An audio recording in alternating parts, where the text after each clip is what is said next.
የምንኖረው በሰው ልጅ ታሪክ ወሳኝ ወቅት ላይ ነው። ሀገራት በፈጠራና በዲጂታል ችሎታዎች ዘመኑን እየዋጁት ነው። አዲሱ ውድድር ደግሞ የቴክኖሎጂ ነው። በዚህ ውድድር ውስጥ ኮድ የሚል አንድ ቃል አለ።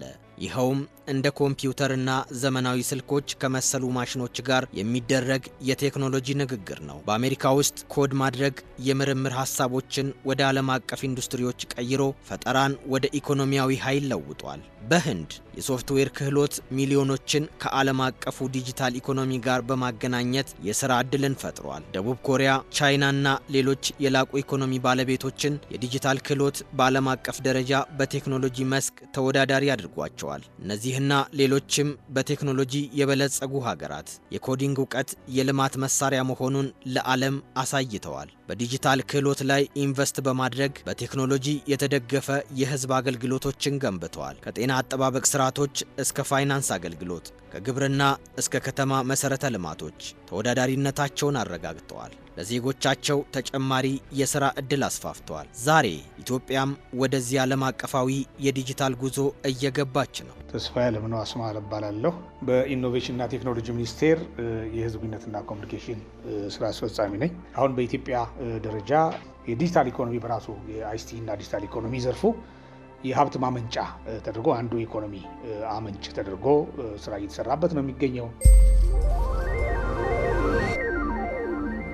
ከኢንፎርሜሽን ኮሚኒኬሽን ቴክኖሎጂ ጋር መስፋፋት ጋር ተያይዞ ከቴሌኮም ኢንፍራስትራክቸር መስፋፋት ጋር ተያይዞ አሁን ያለው የዘመኑ የሚጠይቀው የኢኮኖሚ ስታንዳርድ የዲጂታል ኢኮኖሚ ስታንዳርድ ነው።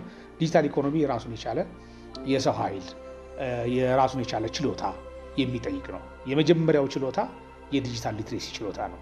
ሰዎች ዲጂታል የሆኑ አቅርቦቶችን መጠቀም፣ በዲጂታል መሳሪያዎች ስራ መስራት፣ ማቀላጠፍ መልመድ መቻል አለባቸው ማለት ነው።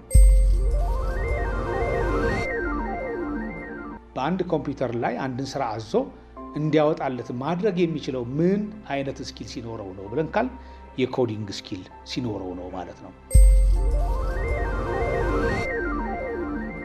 ቴክኖሎጂ እጣ ፈንታን እየወሰነ ባለበት በዚህ ወቅት ሀገሪቱ በሰው ልጅ አእምሮ ላይ ኢንቨስት ማድረግን መርጣለች። በዚህም ኢትዮ ኮደርስ በመባል የሚታወቀውን አገር አቀፍ የዲጂታል ክህሎት ንቅናቄን ጀምራ እየተገበረች ነው። 5 ሚሊዮን ኮደርስ ኢትዮጵያ ፈጠረች ማለት በሀገር ውስጥና በውጭ በቀላሉ ስራ ሊያገኙ የሚችሉ፣ ስራ ሊፈጥሩ የሚችሉ፣ ኩባንያ ሊፈጥሩ የሚችሉ ሰዎች ፈጠረች ማለት ነው። ስሜ ፍረዝግ ይባላለሁ። የትምህርት ዝግጅ የኢንቫይሮንመንት ክላይሜት ቼንጅ ነው። ከዚህ ከስማርት ኢንቫይሮንመንት ጋር ተያይዞ እንደ ጥናትና ምርምር ኤክስፐርት ሆኜ ነው የማገለግለው። 5 ሚሊዮን ኮደርስ አናውንስ ሲደረግ ኦንላይን ስልጠና እንደሆኑ አንደርስታንድ ስላደረግን እነዛ ስልጠናዎችም ሞር ከስራችን ጋር የሚሄዱ ከዚህ ከስማርት ሲቲ ጋር ከስማርት ከዲጂታላይዜሽን ጋር የሚሄዱ የቴክኖሎጂ ስልጠናዎች ስለሆኑ እዛ ጆይን አደረግን። ለእኔ ይጠቅመኛል የምላቸውን ከስራዬ ጋር ይሄዳል የምላቸውን ፕላስ ደግሞ ለፐርሰናል ዴቨሎፕመንት ይጠቅማሉ ብዬ ማሰባቸውን ስልጠናዎች ነው የወሰድኩት። የ5 ሚሊዮን የኢትዮ ኮደርስ ስልጠና ወጣቶችን ተገቢው የዲጂታል ክህሎት እንዲኖራቸው በማድረግ ስራና ሀብትን በመፍጠር የዲጂታል ኢኮኖሚ ግንባታን በስፋት ለማቀጣጠል የሚረዳ ፕሮግራም ነው። ኢትዮጵያውያን ወጣቶች የዚህ ዘመን የሰው ልጅ መግባቢያ ወደ ሆነው ቴክኖሎጂ እየተቀላቀሉ ነው። በፕሮግራሚንግ፣ በዳታ ሳይንስ፣ በአንድሮይድ እና በሰው ሰራሽ አስተውሎት የስልጠና መስኮች ዜጎች ያለምንም ክፍያ ባሉበት ቦታ በበይነ መረብ ስልጠናውን እንዲከታተሉ እየተደረገ ይገኛል። አጋጣሚ ሆኖ ቨርቹዋል ስለሆነ ስልጠናው እንደ ሌሎች ጉዳዮች በብሔር፣ በሃይማኖት፣ ፖለቲካ አይሰራበትም። የትኛውም ጫፍ ያለ ሰው ካለበት ቦታ ተመዝግቦ መማር ይችላል።